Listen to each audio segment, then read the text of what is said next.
Bonjour mes frères dans le Seigneur, soyez bénis chez vous.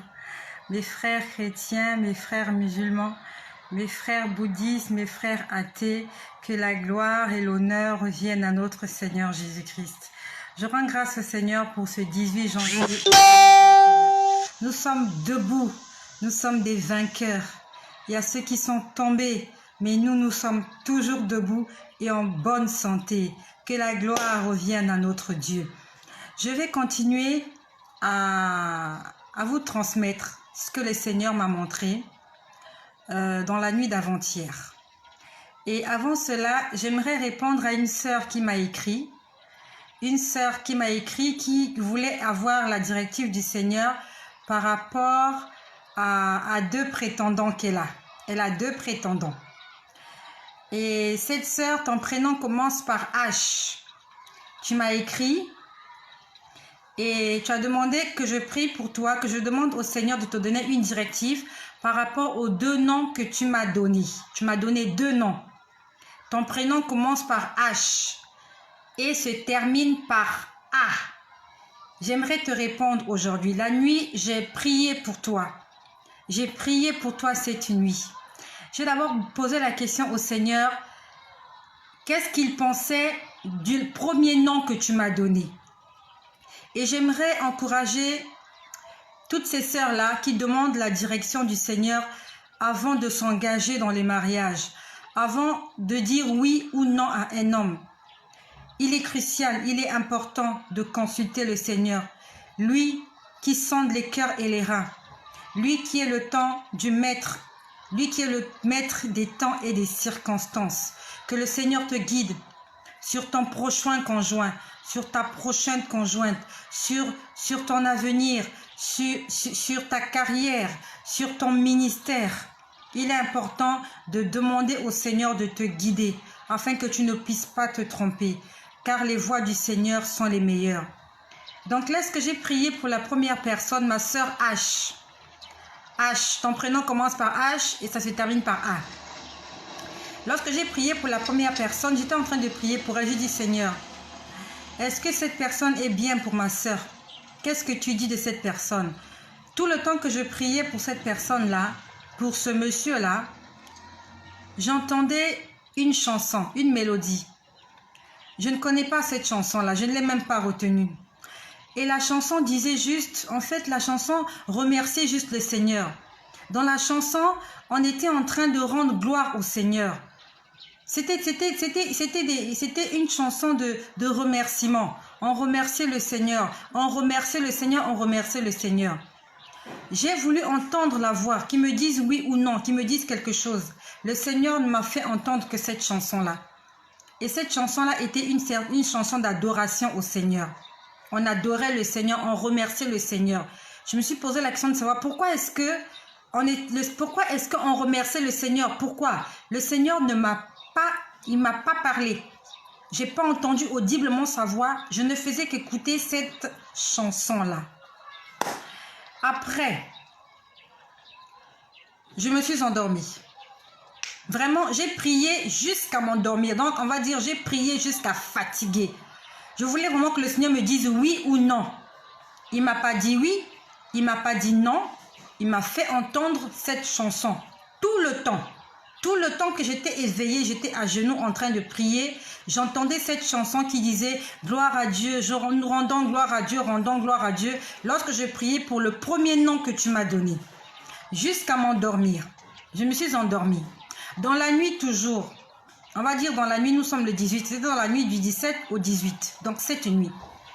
Lorsque je me suis réveillée dans la nuit, j'ai commencé à prier pour la deuxième personne. Quand j'ai prié pour la deuxième personne, le Seigneur n'a pas parlé. Il y avait un silence de mort. Je dis, Seigneur, dis-moi quelque chose. Pour le premier, tu m'as fait entendre la musique. Tu m'as fait entendre la chanson. Qu'en est-il pour cette deuxième personne? Le Seigneur n'a pas parlé. Il n'a rien dit. Rien de rien, il n'a rien dit. Je lui ai posé la question, Seigneur, qu'est-ce que tu reproches à cette personne-là? Parce que si tu ne dis pas un mot, ça veut dire que il y a quelque chose. Qu'est-ce que tu reproches à cette personne? Parce que pour la première personne, j'entendais des chansons qui te rendaient gloire, qui te disaient merci. C'est comme si on remerciait le Seigneur pour cette personne. Mais pour la deuxième personne, c'était un silence de mort. C'était calme. Je dis, Seigneur, qu'est-ce que tu reproches à cette personne? Qu'est-ce que tu le reproches, Seigneur? Qu'est-ce que tu le reproches? Le Seigneur ne m'a pas répondu. J'ai prié jusqu'à fatiguer, jusqu'à m'endormir. Quand je me suis endormie, le Seigneur m'a répondu dans mon sommeil. Je ne sais pas pourquoi il a décidé de me répondre dans mon sommeil, mais il m'a répondu dans mon sommeil. Je vais te dire ce que j'ai vu pour la deuxième personne. J'ai vu une femme. J'ai vu une femme avec 3 enfants. 2 garçons et une petite fille. Et cette femme-là était en train de se plaindre. Elle était en train de se plaindre parce qu'on ne s'occupait pas d'elle. Donc, en fait, c'est comme si on s'occupait de quelqu'un d'autre. Donc, il y a quelqu'un d'autre qui avait des faveurs. Et elle n'avait pas de faveur. C'était une jeune dame teint sombre. Teint sombre, on va dire, doit être teint sombre, pas peau claire. Teint sombre, pas très grande de taille. On va dire un peu potelée, pas très grande de taille. Et je l'ai vue avec 3 enfants. 2 filles, 1 garçon. Elle était en train de se plaindre. Après, on m'a montré un verre. Le verre pour boire. On m'a montré un verre. Et ce verre, quelqu'un l'avait déjà utilisé. Et on a pris le même verre pour le donner à quelqu'un d'autre pour qu'il puisse boire de l'eau. Et la personne était en train de refuser. La personne disait, ce verre-là a déjà été utilisé. Moi, je ne boirai pas dans ce verre-là. Puis après, j'ai vu un esprit de mort. J'ai vu un esprit de mort. J'ai vu des cafards morts, mais vraiment, tout ce que j'ai vu n'était pas bien. Ma sœur, le Seigneur a validé la première personne. Si tu vas lire le message que tu m'as fait, la première personne, le premier nom que tu m'as donné, le Seigneur rendait gloire. J'entendais des chansons qui rendaient gloire lorsque je priais pour cette personne. Et pour la deuxième personne, c'était un silence de mort. Et après, le Seigneur m'a montré ce que je t'ai dit. J'ai vu une femme en train de se plaindre. Je ne sais pas si cette personne-là est déjà mariée. Ou alors, si ce monsieur a eu des enfants avec une femme, il a abandonné sa femme et il est venu vers toi. Parce que j'ai vu une femme en train de se plaindre. J'ai vu un verre déjà utilisé qu'on donnait à une autre personne pour l'utiliser. J'ai vu l'esprit de mort. J'ai vu un cafard mort, je crois qu'on voulait mettre dans la nourriture, quelque chose de ce genre. Je crois que le Seigneur nous a parlé.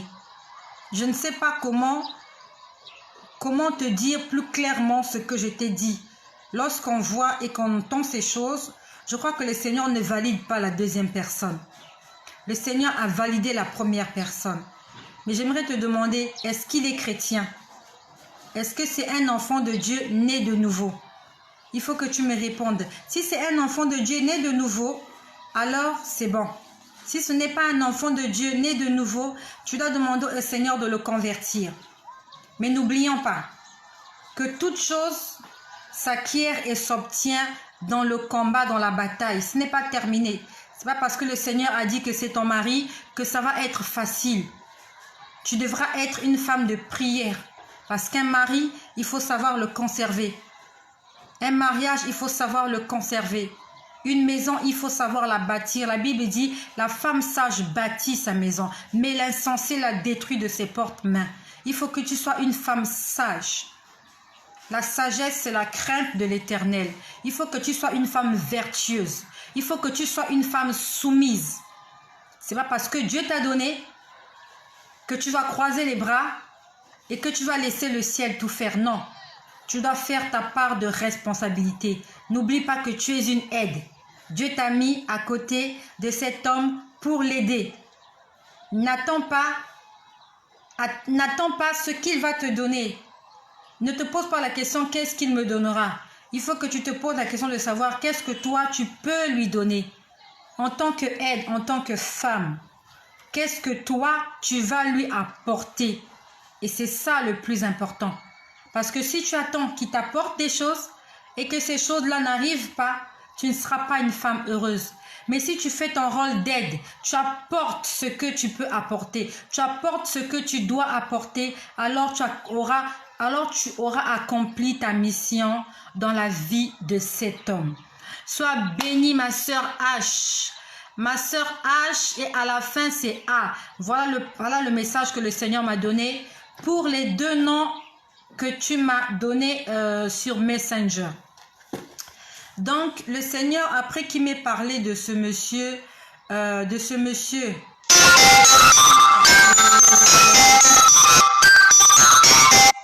un occultiste qui entretenait des rapports sexuels avec des folles. Pour ceux qui m'ont suivi hier, j'ai demandé à beaucoup de femmes de prier pour leur mari, de prier pour leurs frères, de prier pour leur pasteur. Cet homme-là peut aussi être un homme de Dieu, un pasteur, qui entretient des relations intimes avec des folles, avec des femmes folles. Il fait les ronds-points, il circule dans la ville à la recherche pas des femmes normales, mais des folles pour entretenir des relations sexuelles avec elles. Prions pour nos maris, prions pour nos frères, prions pour nos enfants. Peut-être que ton fils deviendra cet homme-là, cet occultiste qui va détruire sa vie pour de l'argent. Prions. Puis le Seigneur m'a montré un jeune garçon, un jeune adolescent.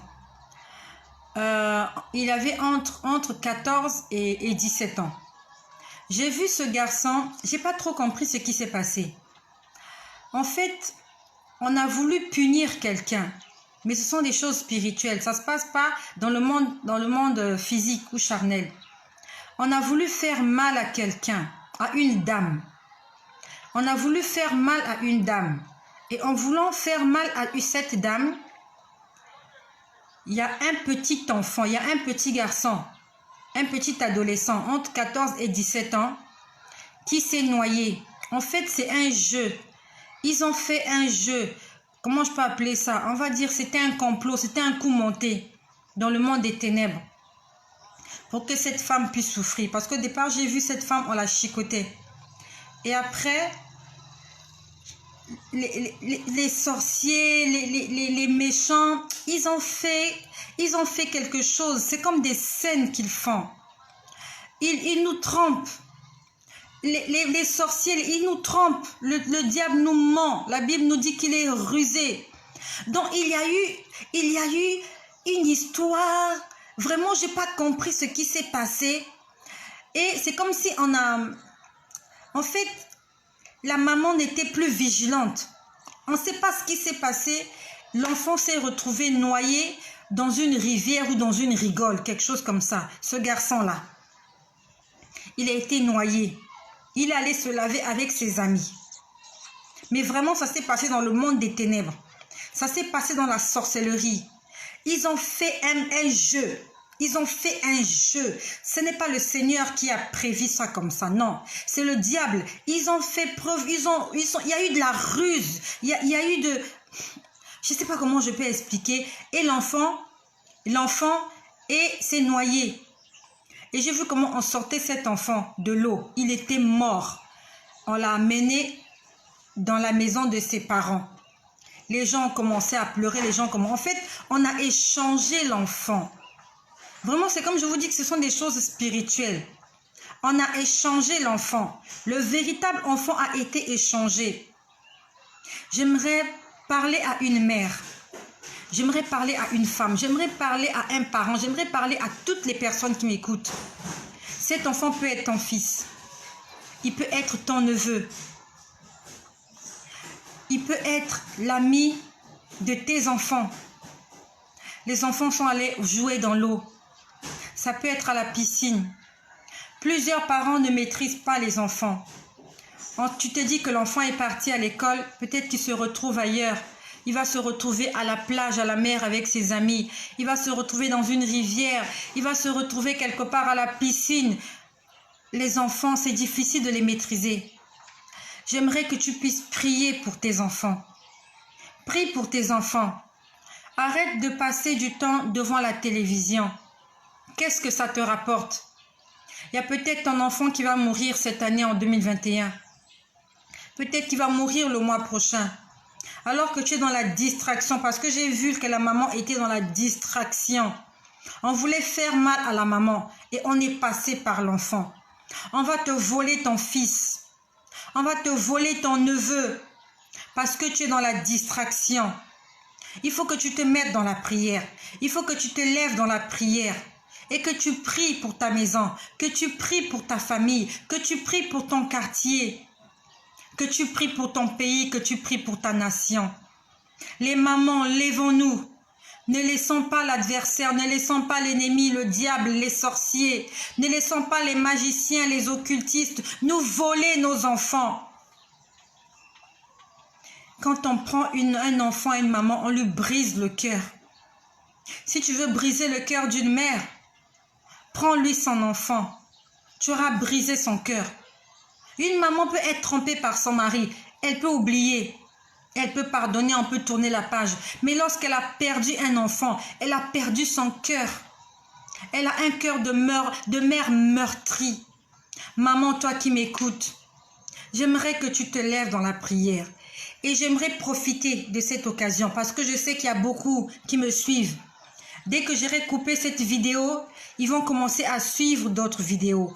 Et ils vont oublier parce que le diable est celui-là qui vient voler. Il va te voler ce sujet de prière et tu vas oublier de prier. J'aimerais que tu puisses prier avec moi maintenant. On va prier maintenant. On ne va pas le reporter à tout à l'heure parce que le diable fera en sorte qu'on ne puisse pas prier là-dessus. J'aimerais dire avec moi, Seigneur Jésus, je te remercie pour ce jour. Merci pour ta parole qui vient me réconforter. Merci pour tes révélations. Merci pour l'amour que tu as pour moi. Merci de ce que tu pardonnes mes péchés. Je te remets ma vie. Je t'invite dans mon cœur. Je te remets ma famille. Je te remets mes enfants. Je te remets mes neveux, mes nièces. Je te remets mes voisins. Je te remets tous les enfants de mon pays. Afin que tu puisses prendre soin d'eux. Que tous les plans du diable, que tous les plans des sorciers, que tous les plans des occultistes, que tous les plans des magiciens contre les enfants soient nuls et sans effet. Que toute âme forgée contre moi soit détruite par le nom de Jésus. Je proclame qu'en cette année, aucun de mes enfants ne sera malade. Je proclame qu'en cette année, ma maison est bénie. Je proclame qu'en cette année, j'ai une santé de fer. Je proclame qu'en cette année, ma nation est élevée au-dessus de toutes les nations. Je proclame qu'en cette année, Jésus-Christ est le Maître. Il est le souverain. Il est le Dieu. Il est au-dessus de toute autorité dans ma vie, dans ma maison, dans ma famille, dans mon quartier et dans ma nation. Je proclame que moi et ma maison nous servirons l'Éternel. Je proclame que je ne mourrai pas. Je proclame que mes enfants ne mourront pas. Nous vivrons tous et nous raconterons les œuvres de l'Éternel. Au nom puissant de Jésus-Christ, nous détruisons les œuvres des ténèbres. Nous détruisons les plans du malin. Et nous proclamons la victoire de Jésus-Christ dès maintenant et à jamais. Que cela soit ton partage au nom de Jésus-Christ. Puis j'ai vu, le même soir, comment le diable a essayé de déposer une semence négative dans la vie de quelqu'un. Au départ, il est passé, c'était dans le sommeil de la personne. Il a essayé d'entretenir des relations sexuelles avec une personne dans son sommeil.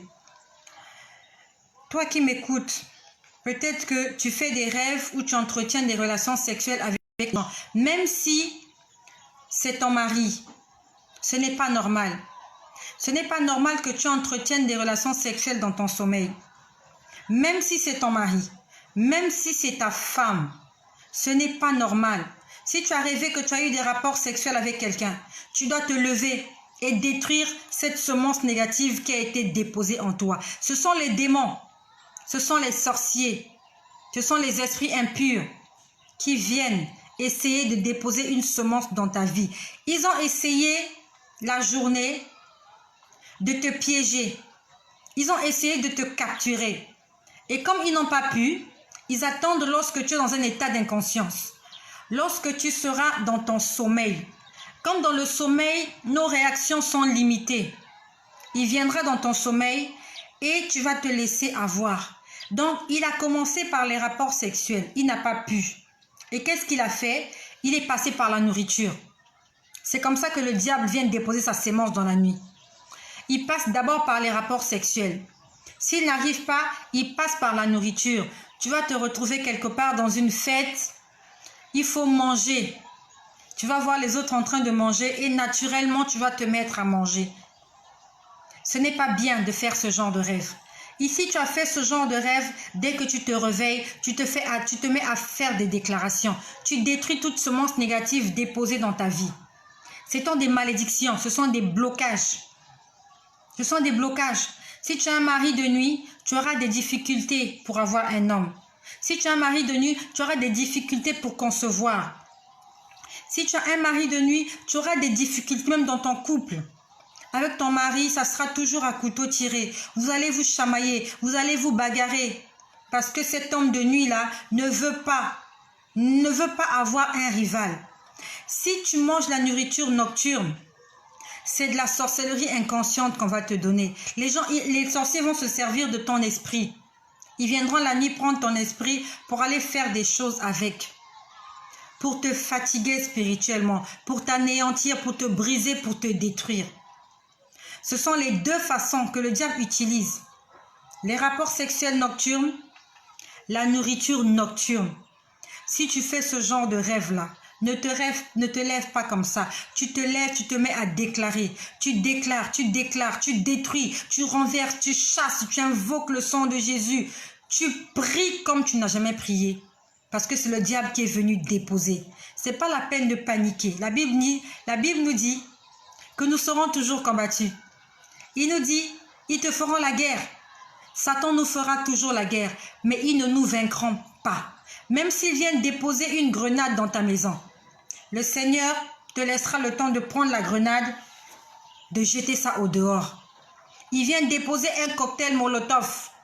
Il a jeté. Le Seigneur te donnera la force de prendre ce cocktail Molotov, de le jeter à l'extérieur pour qu'il aille exploser à l'intérieur. S'il vient déposer une bombe dans ta maison, le Seigneur te montrera là où se trouve la bombe. Il va retarder les effets de l'explosion pour que toi tu aies le temps de prendre cela. Ce n'est pas la peine de paniquer. Si le Seigneur t'a parlé, il t'a montré, c'est qu'il t'a aussi montré la solution pour combattre ces choses-là. Notre Dieu, il est bon. Il est la solution à tous les problèmes. Ils viendront nous combattre, mais ils ne nous vaincront jamais. Parce que notre Dieu nous délivrera toujours d'entre les mains de nos ennemis. Soyez bénis chez vous. J'espère que tu as été richement béni par ce partage.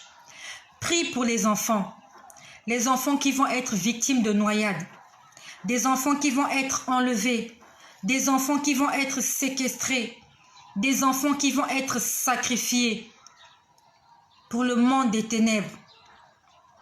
Des enfants qui vont perdre la vie, des enfants qui vont être contaminés par n'importe quelle maladie que ce soit, des enfants qui vont être initiés à la sorcellerie. Prions pour les enfants. L'enfant est parti à l'école, recommande sa journée entre les mains de l'Éternel. L'enfant mange à la cantine à l'école. L'enfant mange avec ses amis. Tu ne sais pas, un ami peut lui donner quelque chose à manger. Ça se passe entre les enfants. Mais tu ne sais pas comment l'ami a donné la sorcellerie à ton fils. Et alors, pendant que tu dors la nuit, les sorciers viendront prendre ton petit garçon pour aller se promener avec lui. Maman, réveille-toi dans la prière. Papa, réveille-toi dans la prière.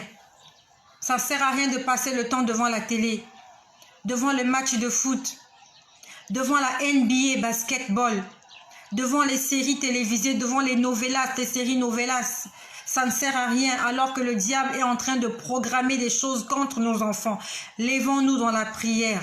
Soyez bénis chez vous et que le nom de Jésus-Christ soit glorifié.